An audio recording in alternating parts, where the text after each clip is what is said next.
અમરેલીથી સમાચાર ધારી પંથકમાં બપોર બાદ વાતાવરણમાં પલટો આવ્યો। ધારી શહેર સહિત આસપાસના ગ્રામ્ય વિસ્તારોમાં વરસાદી માહોલ છવાયો। ધારી ગોવિંદપુર સુખપુર ખીચા સહિતના ગામોમાં વરસાદ નોંધાયો। ધારીના ગ્રામ્ય વિસ્તારમાં પણ વરસાદી ઝાપટા ખાબક્યા છે। ધારી શહેરમાં ઝાપટું પડતા વાતાવરણમાં ઠંડકનો અહેસાસ લોકોને થયો છે। લાંબા વિરામ બાદ અમરેલીના ધારીમાં ફરી મેઘરાજા આવ્યા અને પોતાનો હેત વરસાવ્યો। ઘણા વિસ્તારોમાં ઉકળાટ અને બફારાથી લોકો ત્રસ્ત હતા, જેમને રાહત મળી છે આ વરસાદી ઝાપટાના કારણે। બપોર બાદ એકાએક જ વાતાવરણ પલટાયું હતું। સુરતમાં 5 કરોડની લૂંટનો મામલો સામે આવ્યો। પોલીસે 5 આરોપીની આ મામલે ધરપકડ કરી છે। કેસમાં હજુ પણ મોટા રાઝ ખુલશે। સુરત પોલીસ આજે મહત્વના ખુલાસા કરશે। ગાડીમાં રહેલી 6 અલગ અલગ બેગો, જેમાં 4 બેગમાં 1 કરોડ રૂપિયા અને 2 બેગમાં 50-50 લાખ, એમ કુલ 5 કરોડ રૂપિયાની ધાડ પાડીને આ લોકો બપોરના 2:30 વાગ્યા આસપાસ રાંદેર વિસ્તારમાંથી ભાગી જાય છે। ફરિયાદીએ સતર્કતા દાખવી તાત્કાલિક પોલીસ કંટ્રોલ રૂમને 15-20 મિનિટમાં જાણ કરી કે આવો ગંભીર બનાવ બન્યો છે, જે ગંભીર બનાવને ધ્યાનમાં લઈ કંટ્રોલને મહેરબાન પોલીસ કમિશનર સાહેબ તથા અન્ય સિનિયર પોલીસ ઓફિસરોને જાણ કરવામાં આવી હતી। જે અનુસંધાને પોલીસ કમિશનરશીપ સાહેબ દ્વારા ગુજરાતમાં અલગ અલગ જગ્યાઓએ 30 થી 40-50 મિનિટ જેટલો સમય પસાર થયો હોય, અલગ અલગ જગ્યાઓમાં કોમ્બિંગ કરવા માટે, નાકાબંધી કરવા માટે સ્ટેટ કંટ્રોલ દ્વારા મેસેજ કરવામાં આવ્યો। કમિશનર સાહેબ શ્રી દ્વારા સુરત રેન્જ આઈજી સાહેબને તાત્કાલિક ઇન્ફોર્મ કરવામાં આવ્યું।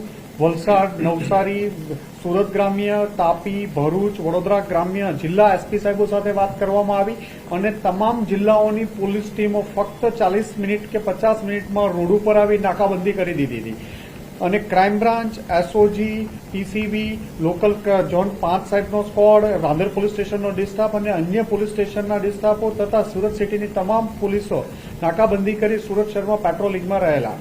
દરમિયાનમાં આ ગાડી ઉપર જે સીસીટીવી માટે પણ એક અલાયદી ટીમ બનાવવાની 30 માણસોની, આ લોકોએ ત્યાંથી જે બનાવવામાં કઈ ગાડી ઇનોવા હતી એનો નંબર પ્રાથમિક માહિતી મેળવવાનો પ્રયત્ન કર્યો, જેમાં એક ગાડી નંબર GJ05CJ0183 નંબરની ગાડીનો નંબર આઈડેન્ટિફાઈ થયો હતો। ગાડી જોવા મળી હતી કે આ ગાડીમાં આ લોકો પૈસા લઈને ભાગ્યા છે। આ ગાડીનું નંબર, વર્ણન અને અંદર બેઠેલા માણસોનું વર્ણન તમામ જિલ્લાઓને જાણ કરવામાં આવી હતી અને જે તપાસ દરમિયાન 2 જ કલાકમાં આ ગાડી વલસાડના જે બગવાડા ટોલ બુથ છે ત્યાં આગળ આ ગાડીનો નંબર બદલી દેવામાં આવ્યો હતો, પણ અંદર બેઠેલા માણસોનું વર્ણન અને ગાડી MH4 પાસિંગ 04 પાસિંગનું લગાડવામાં આવ્યું હતું। તો જે આધારે એ પોલીસની હાઈવે ઉપર વલસાડ LCBની ટીમને જોઈ અને ભાગવા જતા એમણે પીછો કર્યો અને પીછો કરીને આગળ જતા 2 અરસમો કયુમ પાશા શેખ, જે મુંબઈ ભિવંડીનો રહેવાસી છે, અને એની સાથે શૈલેન્દ્રસિંહ, જે જોગેશ્વરી મુંબઈનો રહેવાસી છે, શૈલેન્દ્રસિંહ કુંજબિહારી, આ બંનેને પકડી પાડવામાં આવ્યા। એમની પાસેથી અંદાજે 4 કરોડ 54 લાખ જેટલા રૂપિયા મળ્યા છે। ઇનોવા ગાડી મળી આવી છે અને આ આખી એમો જોઈએ તો આમની સાથે 9 માણસોની ટીમ 2 ગાડીમાં આવેલી હતી। એક ગાડીમાં 5 માણસો અને બીજી ગાડીમાં 3 માણસો, અને શૈલેન્દ્ર પહેલેથી આમની પાસે આરટીજીએસના પૈસાના બાને આવેલો હતો અને બીજા માણસોને ટીપ આપી અને ધાડ પાડવાનો આ લોકોએ પ્લાન કરેલો હતો। આ નાકાબંધી દરમિયાન પોલીસની અલગ અલગ ટીમો જોતા બીજી જે ગાડી હોન્ડા અમેઝ હતી એ ભાગવા જતા એમાંથી 3 ઇસમો, ગાડી એક કન્ટેનર સાથે એક્સિડન્ટ થતા 3 માણસોને હોસ્પિટલાઇઝ કરવામાં આવ્યા હતા, જેમાં 2ને ડિસ્ચાર્જ કરતા એમની પણ ધરપકડ કરવામાં આવી છે। ત્રીજાને સુરત ટ્રાન્સફર કરવામાં આવ્યો છે સિવિલ હોસ્પિટલમાં। દીપક પેની અને રાહુલ ભોઈ, આ 2ને અટક કરવામાં આવ્યા છે અને એમાં શૈલેષ ગાયકવાડ અને રાહુલ ભોઈ, આ બંનેને એરેસ્ટ કરવામાં આવ્યા છે અને એક હોસ્પિટલાઇઝ છે। આમ ગણતરીના 3 કલાકમાં સુરત પોલીસ અને વલસાડ પોલીસ અને અન્ય ટીમોની મદદથી 4 કરોડ એક મોટી ધાડને અંજામ આપતા મુદ્દામાલ અને આરોપી સાથે પકડી પાડવામાં આવ્યા છે।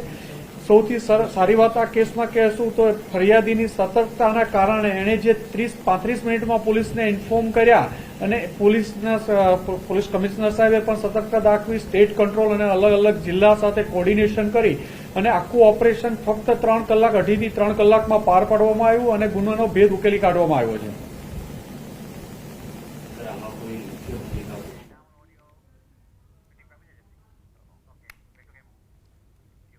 સમાચારોમાં આગળ વધીએ। 4 દિવસ બાદ ગુજરાતમાં વરસાદની આગાહી કરાઈ છે। 25 થી 27 સપ્ટેમ્બર સુધી વરસાદની આગાહી છે। દક્ષિણ ગુજરાતના ભાગોમાં ભારે વરસાદ થઈ શકે છે। 25-26મીએ નવસારી, વલસાડ, દમણ, દાદરાનગર હવેલીમાં ભારે વરસાદની વકી છે। અમદાવાદ વાસીઓને બફારો અકળાવી દેશે। અમદાવાદનું તાપમાન 36 ડિગ્રી આસપાસ રહી શકે છે. 23 સપ્ટેમ્બરે પશ્ચિમ બંગાળની ખાડીમાં લો પ્રેશર સિસ્ટમ સક્રિય થશે અને તેના કારણે ગુજરાતના કેટલાક ભાગોમાં વરસાદ થઈ શકે છે. गुजरात रीजन में आइसोलेटेड प्लेसेस के लाइट टू मॉडरेट रेन होने का पूर्वानुमान है और सौराष्ट्र रीजन में लाइट टू मॉडरेट रेन होने का पूर्वानुमान है और कच्छ आने वाले 7 दिनों में ड्राई रहेगा. डे 5 के लिए नवसारी, वलसाड, दमन और दादरा नगर हवेली के लिए हेवी रेनफॉल की वार्निंग है. साथ में डे 6 और डे 7 के लिए भी नवसारी, वलसाड, दमन और दादरा नगर हवेली के लिए हेवी रेनफॉल की वार्निंग है. और टेम्परेचर की बात करेंगे तो अहमदाबाद का 35 डिग्री सेल्सियस टेम्परेचर रिवाइज हुआ है और अहमदाबाद के लिए आज के लिए 36 डिग्री सेल्सियस का मैक्सिमम टेम्परेचर का पूर्वानुमान है. अभी जो एक साइक्लोनिक सर्कुलेशन बना हुआ है west central Bay of Bengal में और साथ में एक दूसरा साइक्लोनिक सर्कुलेशन है वो नॉर्दर्न पार्ट ऑफ थाईलैंड में. और इन दोनों साइक्लोनिक सर्कुलेशन के इन्फ्लुएंस से एक लो प्रेशर एरिया फॉर्म होगा 23rd को. जो उसकी पोजीशन होगी वो नॉर्थ वेस्ट और adjoining west central Bay of Bengal और इसका जो मूवमेंट होगा वो नॉर्थ वेस्ट डायरेक्शन में. तो इसके सिस्टम के इन्फ्लुएंस और इसके मूवमेंट के ध्यान में रखते हुए 5वें, 6ठे और 7वें दिन के लिए वलसाड़, नवसारी, दमन और दादरा नगर हवेली के लिए हेवी रेनफॉल की वार्निंग दी गई. ભરૂચથી સમાચાર. મહિલા સરપંચના પતિ દારૂના નશામાં ઝડપાયા. જંબુસરના મગણાદ ગ્રામ પંચાયતનો વિડીયો વાયરલ થયો. ઇન્ચાર્જ મહિલા સરપંચના પતિ નશામાં જોવા મળ્યા. ન્યૂઝ 18 ગુજરાતી આ વિડીયોની પુષ્ટિ નથી કરતું. હાલના ઇન્ચાર્જ મહિલા સરપંચ મનીષા પટેલના પતિ જીતેન્દ્ર પટેલ દારૂ પીધેલી હાલતમાં પંચાયત ઓફિસમાં આડોટતા માલુમ પડ્યા. આવા પીધેલાઓ સરકારી કચેરીઓમાં ભાન ભૂલી જશે તો સરકારી કચેરીઓમાં રહેલા લોકોના જરૂરી મહત્વના કાગળોની જવાબદારી કોની, તે સૌથી મોટો સવાલ. સમાચાર મોરબીથી. જમીન મકાનના દલાલે આપઘાત કર્યો. વ્યાજ વટાવનો ધંધો કરતા પોતે જ વ્યાજના ચક્રમાં ફસાયો હતો. લોકો પાસેથી વ્યાજે રૂપિયા લઈ કમિશન પર વ્યાજે રૂપિયા આપતો હતો. જમીન મકાનના દલાલે ઝેરી દવા ગટગટાવીને આપઘાત કર્યો. અલગ અલગ 15 જેટલા વ્યાજખોરો વિરુદ્ધ ફરિયાદ નોંધાઈ. મૃતકે 3 પાનાની સુસાઇડ નોટમાં શખ્સોના નામનો ઉલ્લેખ કર્યો છે. અલગ અલગ 26 જેટલા લોકોને મૃતકે વ્યાજ પર રૂપિયા આપેલા હતા. લાખો રૂપિયા ફસાઈ જતા પોતે જ વ્યાજ ચક્રમાં ફસાયો. 26 લોકોએ રૂપિયા પરત ન કરતા જ અંતિમ પગલું ભર્યું.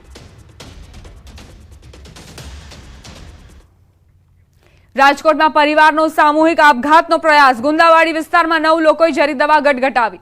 સોની પરિવારના 9 લોકોને અસર. હોસ્પિટલ ખસેડવામાં આવ્યા. પરિવારના એક સભ્યએ આપઘાતના પ્રયાસ પાછળનું કારણ બતાવ્યું. દાગીના બનાવી આપ્યા છતાં પૈસાની ચૂકવણી નહોતી થતી. 3.25 કરોડ રૂપિયા લેવાના બાકી નીકળે છે. મુંબઈના 4 વેપારીઓ પેમેન્ટ નથી કરતા. ઓર્ડર પ્રમાણે 22 કેરેટના દાગીના બનાવી આપેલા.